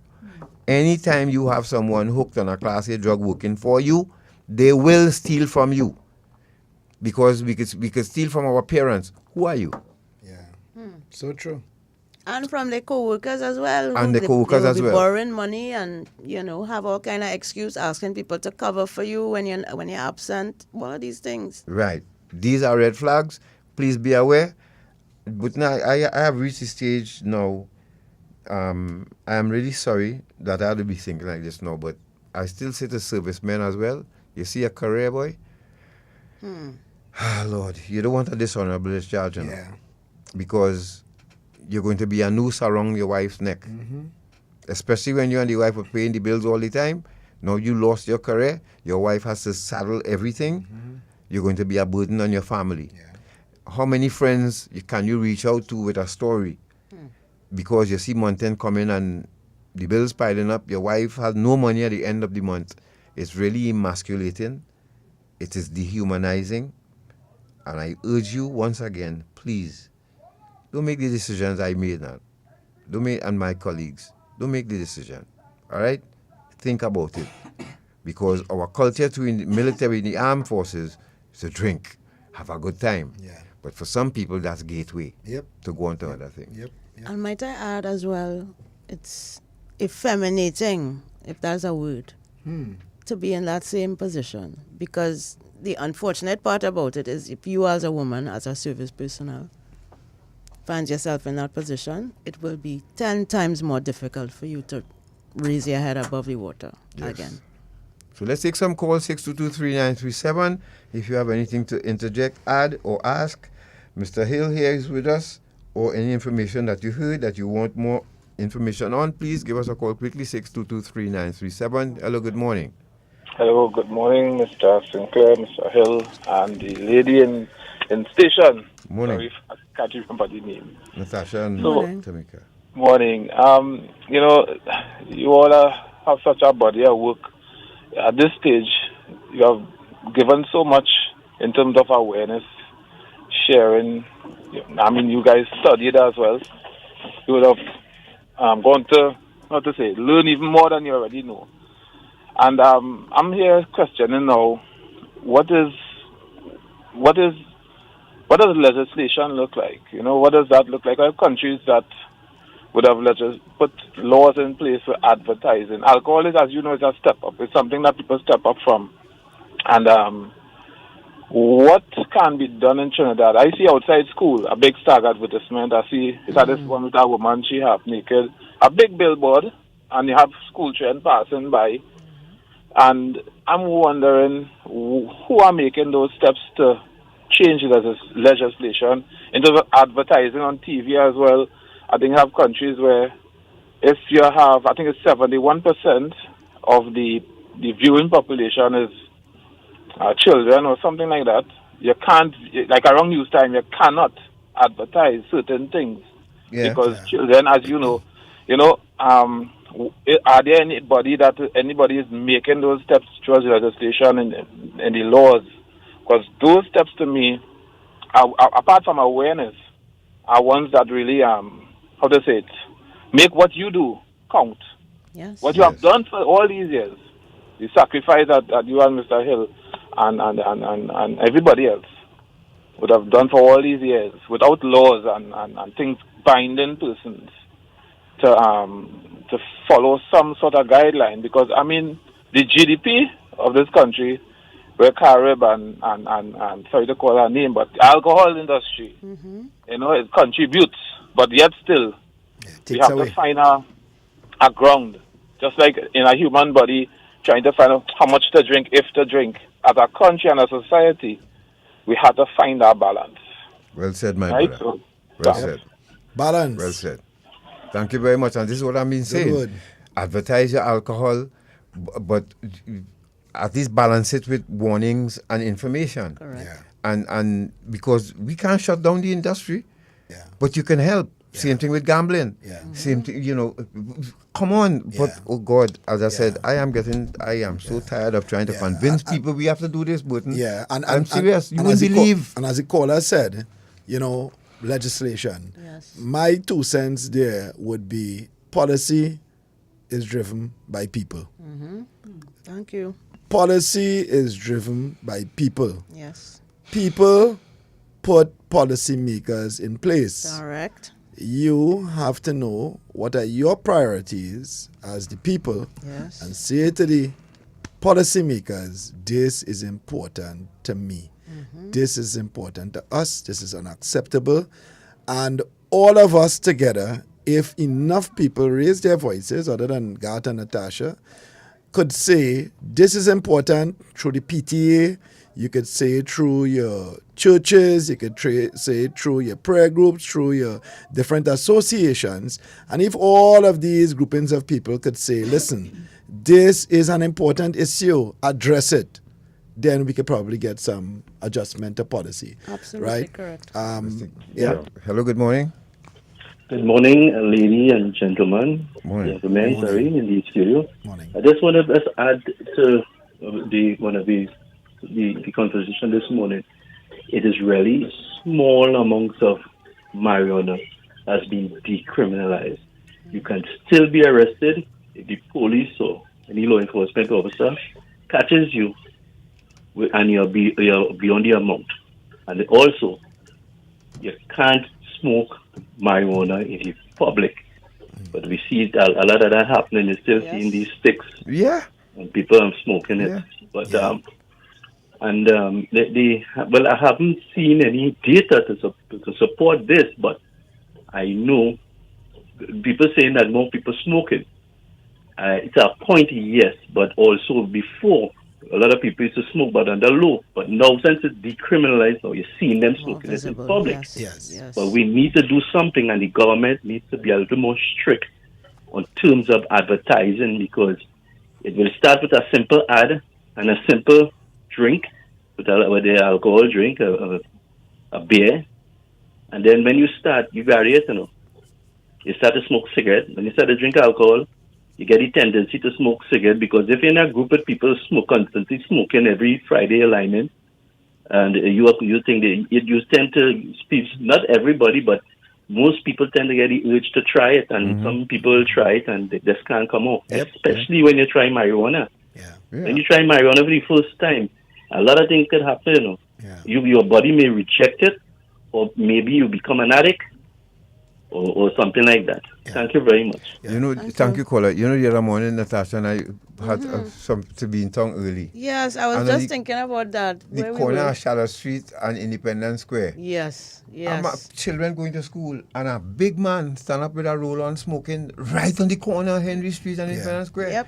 And I think if I was a police officer, I got to clout him. I wasn't going to arrest him, but clout him hard. In front of the children, says, why are you so stupid? You seen children passing in school uniform, but you big now. So you're smoking a joint in the middle of the early in the morning. So stupid. And when young people see that, it's reinforcing. Learn behavior. Come on, social learning is happening there. Come on, man. Hello, good morning. Some and the legal limit is 30 grams. Which is a lot, Which is a lot. Is a lot. Hello, good morning. A very pleasant good morning. Thank you for allowing me the opportunity to the host, to the invitee, and to the wider society. Excellent program as always. I commend you for all that you all have been doing, and to the person that also would have contributed in terms of our experiences. Now, we are talking about extremes. There will always be extremes, and as such, hence the reason why we have the valuable service that you all are providing, as well as there's another program. And I am asking one question, because you all are turning all of the corners in terms of support. What is the government doing in terms of giving support to you all financially to keep these essential interventions flowing, keeping it fluid? And that's my question. So thank you. And Mr. Hill, thank you as well. And you all continue. Mr. Garth and Mrs. Natasha, thank you very much. You're welcome. You're welcome. Thank you. So this program here, and we have to thank Mr. Stuart Young, because it started back then with Mr. Wheeler, and Bell Lewis, who saw the need for national security to support what we're doing. So they support the airtime. However, we've been approaching corporate Trinidad and Tobago now to support the other part of it, which is production time. We don't get paid to do this, right? And Shortman in studio here will tell you, Shortman, Terry, these are the people who help us keep going. But we have approached corporate Trinidad and Tobago who feel it's government responsibility alone to fight crime, right? They're very stingy. and when you see the lavish amount of money that they spend on carnival fêtes and all of these things, like I said to somebody, advertising. Yeah, I said to somebody, the rubber band alone on that money will help us. Well, chicken feet, you know what I mean? And then on top of that, we actually offer to do drug demand reduction lectures for them. So if they advertise with us or they buy spots, then radio station will take your money to just play spots. They ain't sending nobody to lecture to you.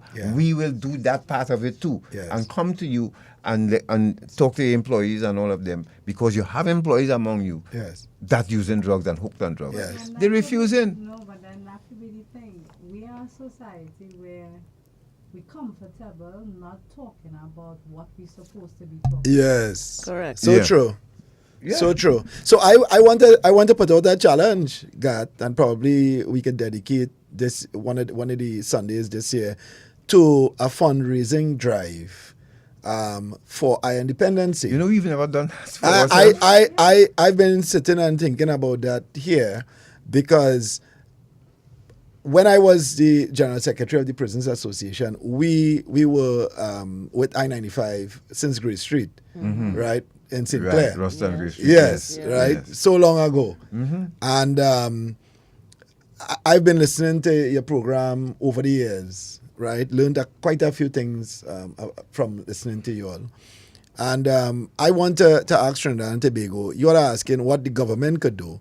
Let's all chip in and support Ion Dependency. And probably Gat and Natasha, you all could look at dedicating 1 hour in one of the Sundays coming up in the future. And more so during Carnival time. More so. Instead of all this money people pumping into, let's do a Sunday, a sober Sunday. What about a sober Sunday? Yes. Nothing is wrong with a sober Sunday. No substance Sunday, where we commit. A beer is how much? About $15, Tamara? Tamika. Oh my gosh. Tamika. All right. So yes. Some cases it's some places it's $20. All right, so we go with that 20. 15 is a kind of funny number. Yeah. Round it up. Yeah, $20. This is a premium Sunday, right? Premium Sunday. Minimum $20. Donate to Ion Dependency. Sober Sunday. Yes. And let's join in, because the government, I will suggest to people, you have an MP. They are going to be walking around in your neighborhood. They are your councillors. They are going to be walking around. Let them know that this is a hot topic. This is important to me. Crime starts with addressing little issues. And God will know, and God has said, if you have people who are addicted, it starts with thieving your apple, well, not apples, you're not apples. Mango. Your mango, your pawpaw, and that starts to bother you. Then they thief your water pump, they thief your waka. Your gas tank. Next thing is your gas tank, right? So let's look at our sober Sunday where we say no substance Sunday, and I'm going to contribute at least $20 towards Ion Dependency and the work that they do. And we What can are do your so thoughts, much. God? No, but we can do so much more with because this requires a lot of research. What we do too. Yes, of Research course. costs money. Of course. We can only. But like I said, we have approached. If I give a little joke, I wish we had the time this morning to give a little joke what our financial institution did to us. Yes. You wouldn't my believe word. it. I think was the biggest. After that, I give up. God give us the joke now. Because to me that was the biggest slap Yeah, in the God. face we Yeah, ever God. got. You open. So, all right, we have 1 minute. Let me try. Yes. Right? So we went to them, and this is a place you can trust, right? So we Yes. went to them, we wrote to them, and we say, hey, we because we were approached That's a by hint. one or two employees because, and their families, they have problems with the people working there who want drugs and they don't want to tell them. Okay, so we wrote them and say, okay, for the price of paying for spots on the program, we could come and lecture to your people too. They took 2 weeks before they answer. No, a month actually. When they finally say, yes, we're having a meeting, 5 people, Zoom. They put Let's off the talk meeting. about- I say, well, all right. Well, they put off the meeting, but they have the proposal, go through it. And so when you come to us again, we're going to, you're going to tell us now if you like the proposal. They set up the meeting again, they came to us and they say, okay, so tell us how can we help you all? I said, but, okay, I grind my teeth. I said, look, let me explain again. Because they had the proposal, they could have gone through it before they come to us. Yes. Because they canceled the first meeting. Yes. Then they say, okay, we explain to them. They say, all right, we're going to get back to you in 2 weeks' time. 2 weeks' time, they go back to us and say, no, let me just use this analogy. We went to them with an empty plate. And we say, we need some food on this plate to give us sustenance to keep us going. They tell us, here what? Here was the response, eh? And you know the line, we wish you all the best in your future endeavors. What's coming, right? Here what they told us. They say, well, we can't put food in your plate, you know. But if you know 5 people who plate empty and they need some food, we're going to offer them a certain amount of food, each of them, and we can start a bill with them. But we wish you all in the best of your future. So I call the person and I say, Now, this is a person who had me coming out of my bed and sitting with her on TV talking about drugs, and make me feel they're so concerned about this, And I say, how you prepare for kicking the nuts and a slap in the face? Wow. We come to you hungry with an empty plate. You telling us, look, hold back your plate. We can't put no food in that. But if you get five people first, we could put food in their plate. Food in their plate instead. After that, I go up in the button. I said, nah, we can't be, what we doing here can't be so unimportant to be insulted Don't give up. Don't give up. And Trinidad and Tobago, I want to again support the work that our Dependency has done, and I encourage you continue to support Garth and Natasha in their endeavors. Thank you very much for listening. Thanks for the invitation, Garth and Natasha. Butnell, we want to thank you too and your commissioner and the executive of representative service to see how important what we do here to afford you the opportunity to come and sit with us and share your knowledge. And this is a relationship we like to continue. I hope you don't mind that we coordinate again and continue to share stories and ideas and, of course, recommendations. No problem. All right, so thank you, Tash, Tamika, Shortman. Major news up next with Kyle Saunders. Good afternoon. Thank you for coming, Kyle. You know.